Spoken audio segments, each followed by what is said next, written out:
Assalamu alaikum wa rahmatullahi wa barakatuh.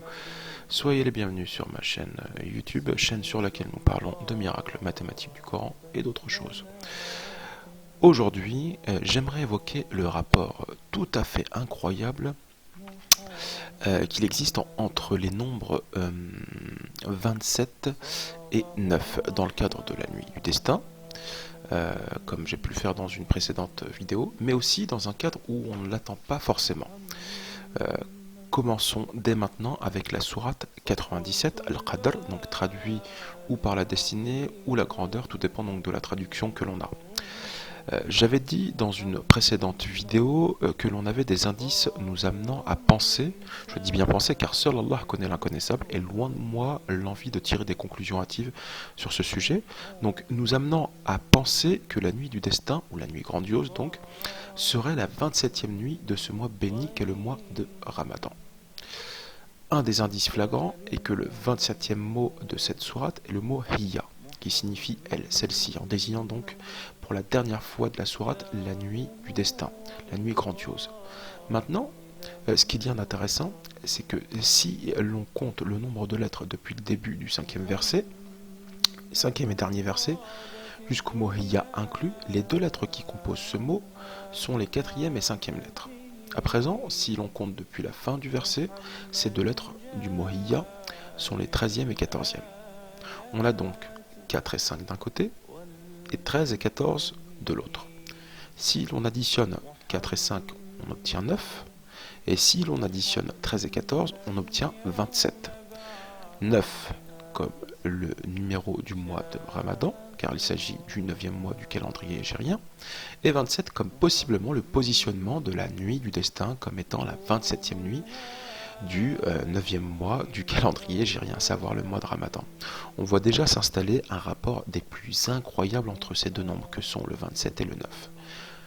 Ceci est déjà donc incroyable, mais ce n'est qu'un début. Portons à présent notre regard sur certaines sourates du noble Coran qui apparaissent comme intrigantes, dirons-nous.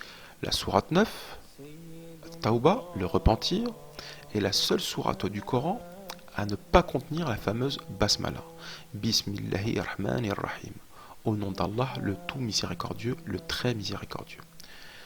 Ce qu'il y a de remarquable, c'est que la seule sourate du Coran à contenir deux Basmala, sourate où l'on retrouve finalement la Basmala manquante de la sourate 9, est la sourate 27. Oui, 27. Le 27 et le 9 sont à nouveau liés, mais regardez, ça va aller plus loin.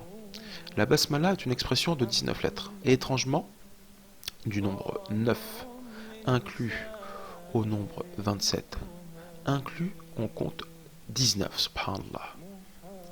Rappelez-vous aussi, la première et dernière fois où le nombre 19 est cité dans le Coran, il est dans un verset 30. Verset 30 de la sourate 74. Ils sont 19 à y veiller. Donc, ceci établit ainsi un lien entre le 19 et le 30. Ainsi, on va retrouver, liés tous ensemble, le 27, le 9, le 19 et le 30. Tendez bien l'oreille et ouvrez bien les yeux. Donc, la Basmala, expression de 19 lettres, est manquante dans la sourate 9. Et elle réapparaît dans la sourate 27. Donc ça, c'est ce que je vous ai dit précédemment. Mais ce qu'il y a de remarquable, c'est que cette expression de 19 lettres apparaît dans un verset 30 de la sourate, donc de cette sourate 27. Oui, un verset 30. Le 19 est à nouveau lié au 30, subhanallah. Mais qu'en est-il de la sourate 97, donc la destinée? Le 27 et le 9 sont liés, comme cela a été démontré précédemment, mais qu'en est-il de 19 et 30?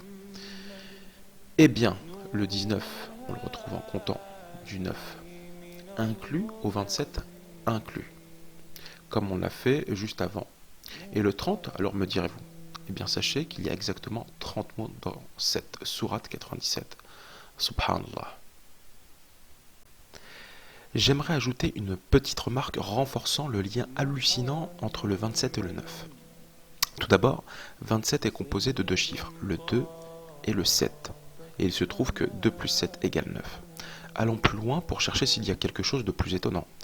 Si je procède à une décomposition en produit de facteurs premiers, donc en gros une multiplication juste par des nombres premiers pour faire simple, on trouve 27 égale 3 fois 3 fois 3.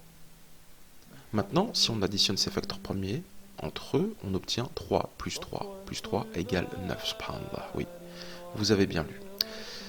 Et bien voilà, j'en ai fini pour aujourd'hui. Si cette vidéo vous a plu, n'hésitez pas à vous abonner, à partager et à mettre donc un pouce bleu. Et de mon côté, je vous dis à bientôt pour une nouvelle vidéo, Inch'Allah. Salam alaikum wa rahmatullahi wa barakatuh.